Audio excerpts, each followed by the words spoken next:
제 나이 30, 저와 동갑인 남자친구와 2년을 연애했고 양가 부모님께 결혼 허락받고 상견례까지는 끝이 난 상황이었습니다.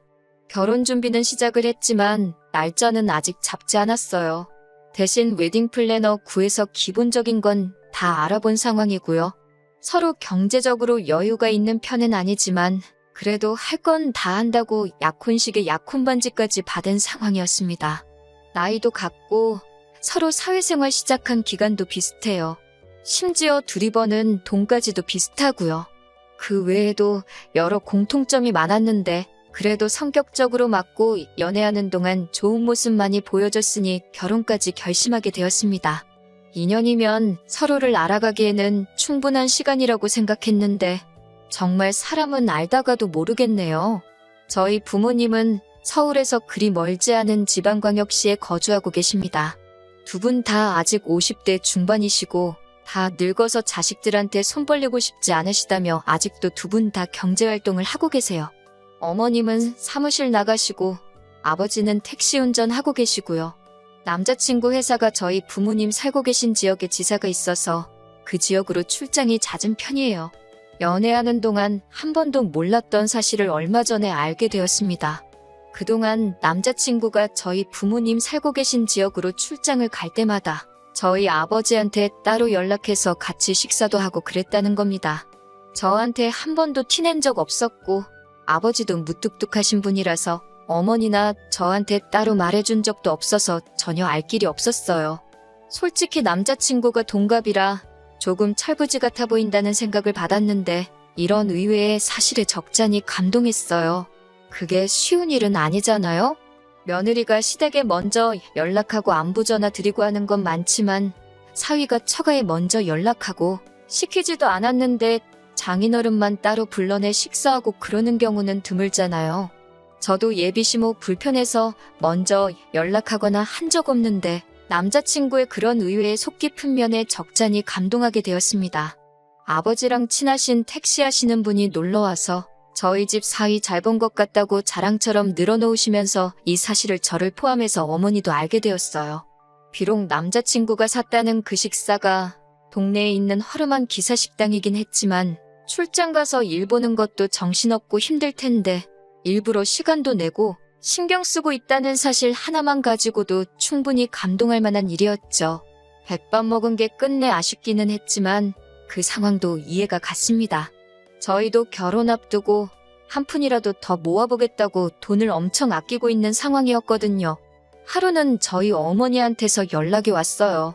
예비사위가 당신들한테 이렇게 잘 하려고 노력하고 있는데 저도 예비시댁에 뭐라도 하나 하는 게 경우가 맞지 않겠냐고요. 어머니 말씀이 100번 맞는 말이었지요.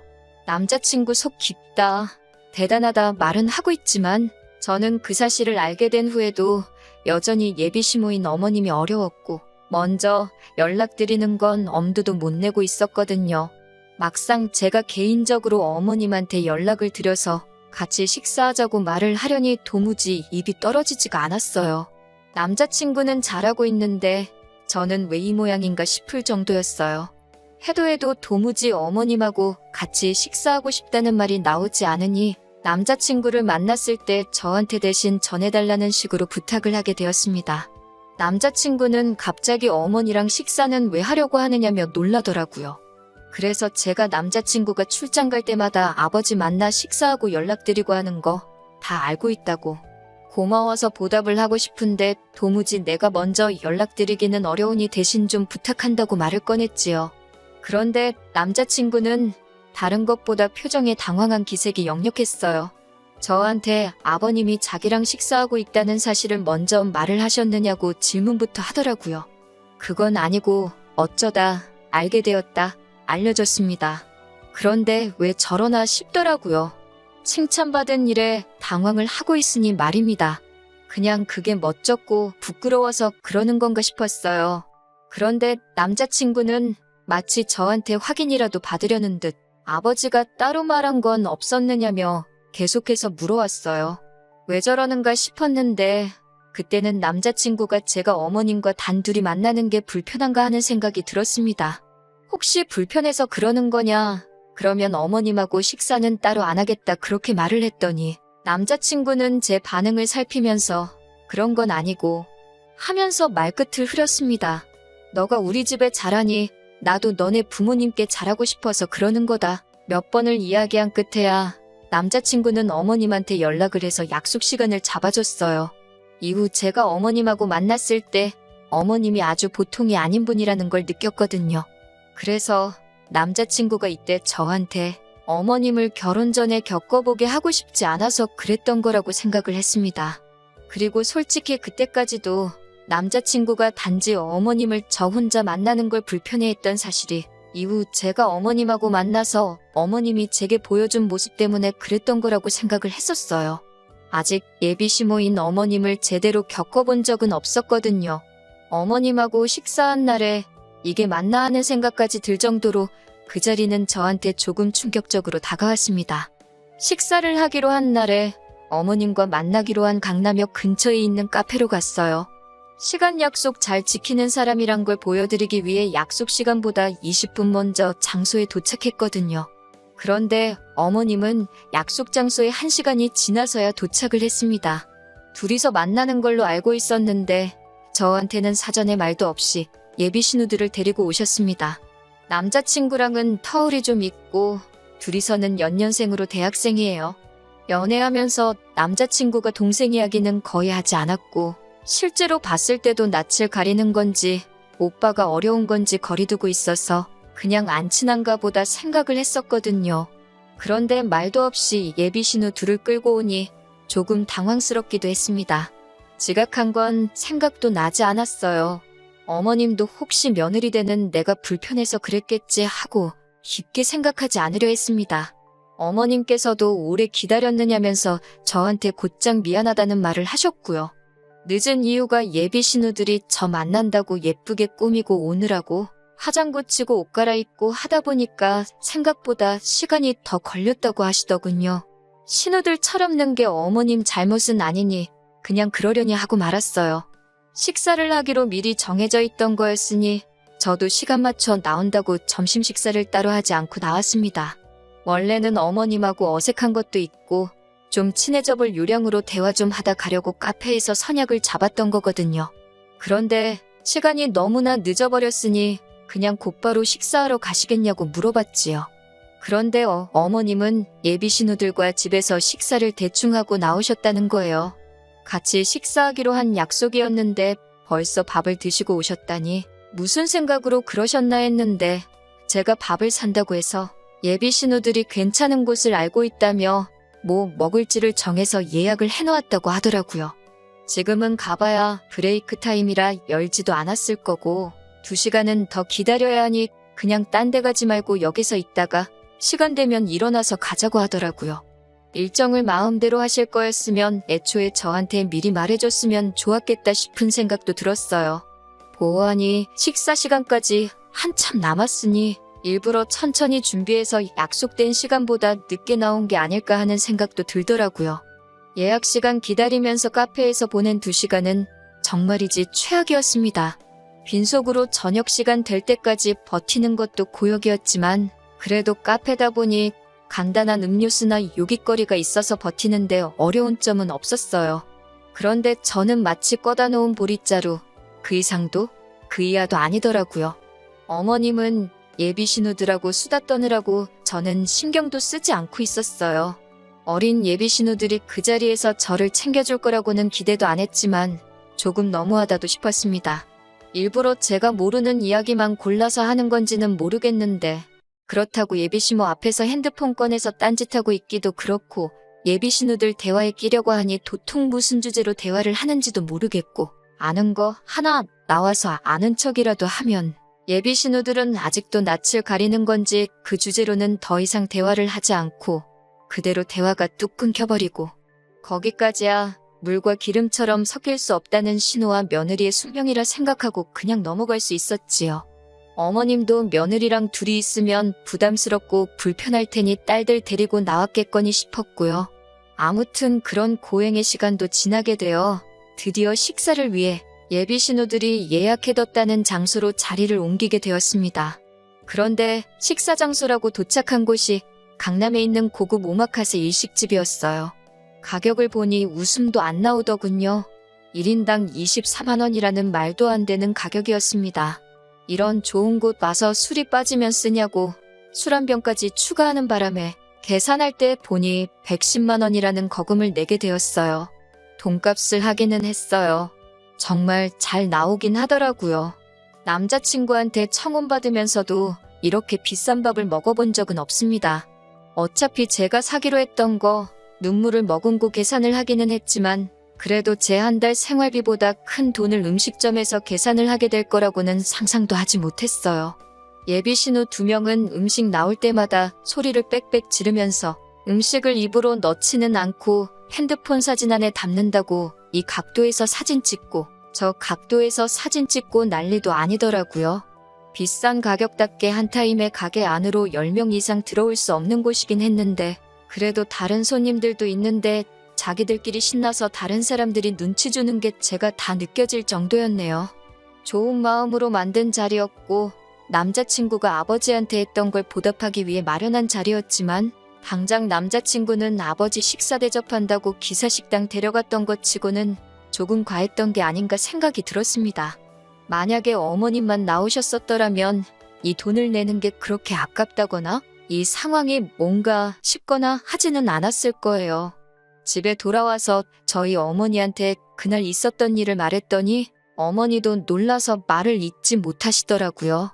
어떻게 그냥 마음속에 참을인자 새기면서 넘어가 볼까 했는데 혹시나 아무 말도 안 했다간 이게 처음이 아니게 될 수도 있겠구나 하는 생각이 들었습니다. 그래서 남자친구한테 전화를 했어요. 혹시 어머님이 동생들도 같이 데리고 나간다는 말을 했느냐? 내가 100만 원 넘게 쓰게 되는 거 이미 알고 있었느냐고 물었죠. 남자친구는 알고 있었다고 하더라고요. 자기가 제 가족에게 잘하는 것만큼 저도 자기 가족한테 잘하고 싶다고 하지 않았느냐면서 먼저 말 꺼내놓고 이제 와서 싫은 소리 하는 게 맞냐고 되려 저한테 되물었어요. 좋은 마음으로 시작한 일인데 이게 오히려 싸움의 원인을 제공할 줄은 몰랐습니다. 하지만 그래도 짚고 넘어가야 할 건 짚고 넘어가는 게 맞다는 생각이 들었어요. 다른 건 몰라도 너네 동생들이 남의 돈 쓰는 거 너무 쉽게 생각하는 거 아니냐고. 따지고 보면 어차피 결혼해서 한 가족이 될 테니 자기 오빠 돈이나 마찬가지인데 그깟 사진 몇 장 찍어서 주변에 자랑하려고 우리 형편에 한 끼에 100만 원씩 하는 밥 먹으러 가는 게 옳은 행동이냐고요.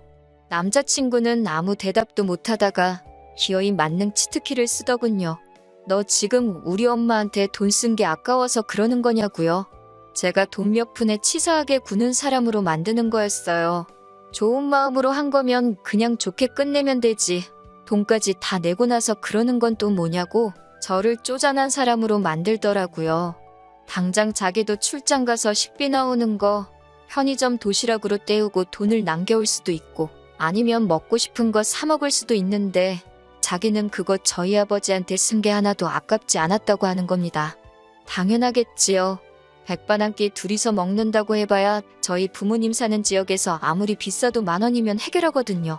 나도 니네 가족들한테 밥 사준다고 하고 꼴랑 10,000원 쓰고 나오면 이딴 소리 안 나왔다는 말이 턱끝까지 차올랐는데 남자친구 말 맞다나 좋은 마음으로 시작한 건데 그걸 가지고 돈이 아깝네 하면서 싸우면 괜히 사이만 더 나빠지는 게 아닌가 싶어서 그냥 참았습니다.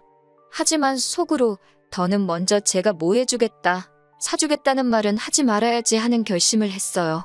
남자친구 가족들이 정도가 없는 사람들인 걸 뼈저리게 깨달았거든요. 그런데 차라리 이때 대판 싸우고 갈라졌으면 더 좋았겠다 싶을 정도로 큰 사건이 터지게 되었습니다. 아예 모르고 살았으면 싶을 정도로 엄청 더러운 사실이 숨어 있었어요. 그 일이 있는 뒤로 얼마 후에 남자친구가 또 출장이 잡히게 되었습니다. 솔직히 저는 아직 그날의 앙금이 다 가시지를 않아서 남자친구한테 이번에도 아버지랑 같이 식사할 거면 좀 괜찮은 걸로 대접해드리라고 부탁을 했지요. 그리고 남자친구가 출장을 떠난 날 궁금하기도 해서 아버지한테 전화를 한 통 드렸어요. 그런데 아버지가 기분이 엄청 좋아 보이시더라고요. 예비사위가 매운탕 사줬다면서 밥 잘 먹었다고 저한테 자랑을 하시더군요. 기분 좋아서 술도 한잔 하셨다고요. 평소에는 무뚝뚝하신데 낮술하시고 기분이 좋아서 신이 나 계시는데 좋은 거 사드리라는 게 고작 매운탕이라니 섭섭하기도 했지만 아버지가 저렇게 좋아하시니 그냥 좋게 생각하기로 했습니다. 아버지는 덕분에 예비 사위랑 낮술도 하고 좋으시다며 신이 나셨고 그 와중에 사위 고생한다며 매운탕 얻어드시고는 용돈하라고 20만 원을 줬다고 하시는 거예요. 20만 원이면 아버지가 하루 종일 일하셔도 못 버는 돈인데 그래도 예비 사위가 나이 젊은 것 치고 속이 참 깊은 사람이라며 딸 덕분에 아주 훌륭한 사위 본다고 동네방네 자랑해야겠다 좋아하시더라고요. 왠지 그 말을 듣는데 마음이 다 아팠어요. 그런데 그날 새벽에 낮에 그 통화가 거짓말처럼 느껴질 정도로 모든 게 다 뒤집어져 버렸습니다. 아버지가 분노 가득한 목소리로 전화가 왔어요. 결혼이고 회사고 다 필요 없으니까 당장 집으로 내려오라 호통을 치고 전화를 끊으시더군요. 보통은 저렇게까지 화를 내시는 일이 거의 없어요. 무슨 일이 있나 하고 어머니한테 전화를 드렸는데 어머니도 네가 직접 와보면 알 거라고만 하시고 별말이 없으시길래 무슨 일이 나도 큰일이 났구나 싶어서 부랴부랴 택시 잡아서 부모님 댁으로 향했습니다. 집에 도착하니 남자친구가 저희 부모님 앞에 무릎을 꿇고서는 잘못했다고 빌고 있더라고요. 이게 다 무슨 일이냐고 부모님한테 왜 쟤는 여기 와서 무릎 꿇고 빌고 있는 거냐 물어봤더니 궁금하면 직접 물어보라고 하시길래 남자친구한테 말해보라고 했습니다. 입이 10개가 있어도 모자란지 제 질문에 대답은 못하고 죄송하다, 미안하다, 사과만 연신하고 있더라고요. 결국 어머니께서 이게 무슨 상황인지 다 설명해 주시는데 어머니 설명 다 듣고 나서 그 길로 남자친구 머리채를 낚아채서 죄다 뜯어버리고 바닥에 패대기 쳐버렸습니다. 아버지가 그날 낮술도 하시고 남자친구 용돈하라고 큰 돈도 줬으니 낮에 일도 못하고 돈도 못 벌어서 평소에는 잘 안 하시는 야간 영업을 나가신 거예요. 그렇게 번화가에서 손님을 하나 태우게 되었답니다. 젊은 커플이 술에 징하게도 취해서 혀는 다 꼬부라져서 반말 찍찍 내뱉으며 근처에 있는 숙박업소로 가라고 했다더라고요. 그런데 목소리가 익숙하고 위화감이 느껴져서 눈밀러로 승객을 쳐다봤더니 다른 놈이 아니라 남자친구였던 겁니다. 옆에 앉은 여자는 옷 입은 꼬라지를 보아하니 술집에 나가는 여자였다고 하고요. 순식간에 상황 파악이 끝난 아버지가 여자한테는 몸성하고 싶으면 여기서 내리라고 한마디 하셨다고 해요. 여자는 술이 남자친구보다 덜 취했는지 아버지 말 듣자마자 쫄아가지고 차에서 주랭랑을 쳤다고 합니다. 남자친구는 옆에 탄 여자가 갑자기 도망쳐버리니 어디 가냐고 하면서 따라 내렸고요. 아버지도 그런 남자친구 쫓아가 바로 멱살을 잡았고 남자친구는 인사불성이 되어서 아버지도 못 알아보고 고래고래 소리를 지르다가 상황을 눈치채게 돼버린 거지요. 그 길로 아버지한테 멱살 잡혀서 끌려와 살려달라고 빌고 있는 상황이었어요. 그 와중에 더 믿을 수 없는 사실을 전해 듣게 되었네요. 그동안 남자친구가 아버지랑 점심 식사하면서 대놓고 용돈을 요구했다고 하는 겁니다. 결혼 준비하는데 돈을 아끼다 보니 저 맛있는 거 하나 제대로 못 사준다면서 아버지한테 용돈을 달라고 했대요. 아버지는 그동안 예비사위한테 5천 원도 안 하는 백반 한 끼 얻어먹고 적게는 5만 원에서 많게는 10만 원씩 저랑 엄마 몰래 예비사위한테 뜯기고 있었던 거예요.